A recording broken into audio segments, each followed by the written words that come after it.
Inside your if statement, assign canvas.width minus 2 multiplied by this width to this position of x.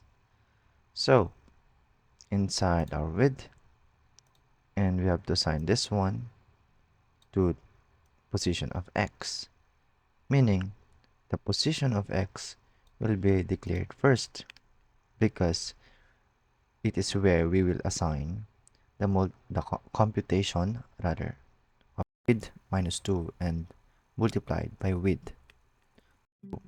We refer to our position of x with the use of keyword this, and then assign the calculation or computation.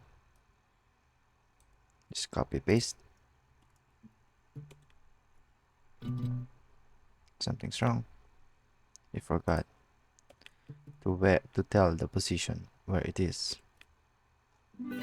Nice.